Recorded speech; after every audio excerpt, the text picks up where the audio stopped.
Hey everyone, Aaron Mockness here with Eagan Police Department, and you're watching the Blue Blotter, where we highlight interesting, funny, or awesome police calls we've had recently.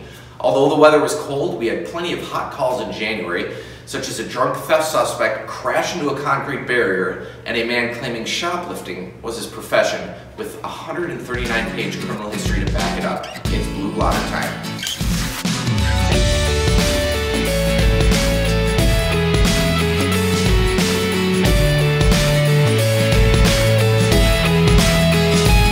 For our first call, it was hard not to notice this. On January 4th, while on a routine traffic stop, our officer observed a vehicle with heavy front-end damage pass him on Highway 13.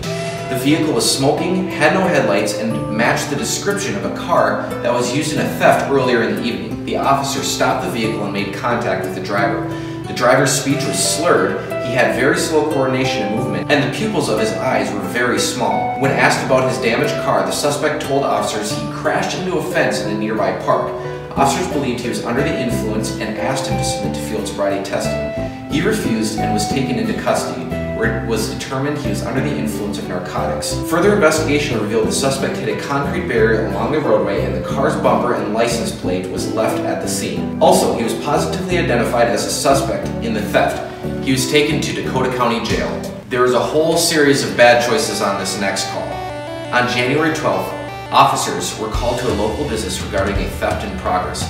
Dispatch advised officers 2 women put items in their purse and left the store without paying for them.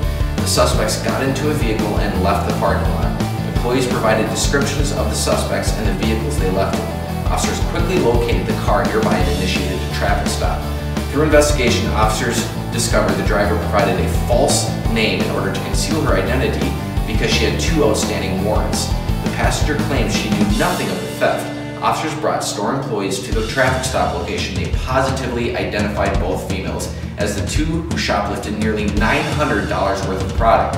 Both were placed under arrest. It was discovered the suspect had a tinfoil-lined purse to defeat the theft sensors in the store.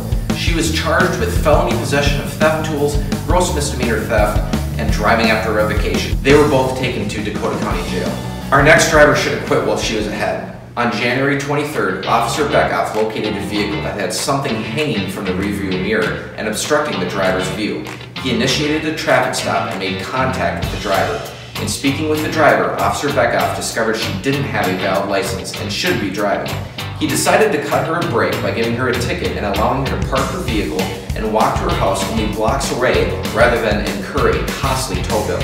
A short time later, Officer Beckoff saw the woman driving the car he allowed her to park on the side of the road, and she was stopped for a second time. This time, she was given a ride to jail. On January 28th, officers were dispatched to a retail location for a shoplifting in progress. The suspect attempted to leave the area in a vehicle but was quickly apprehended by responding officers. It was learned the man was a known shoplifter with store employees and several other stores throughout the metro. The suspect told officers he steals in order to earn extra money and considers it a profession. Records check revealed a 139-page criminal history document outlining 68 arrests. Officers brought the man to Dakota County Jail, this being his 69th arrest. That's it for this episode. To see more stories, visit our website to read the Blue Blotter blog. Be sure to follow us on Facebook and Twitter to see more videos as we recap what's going on in your backyard.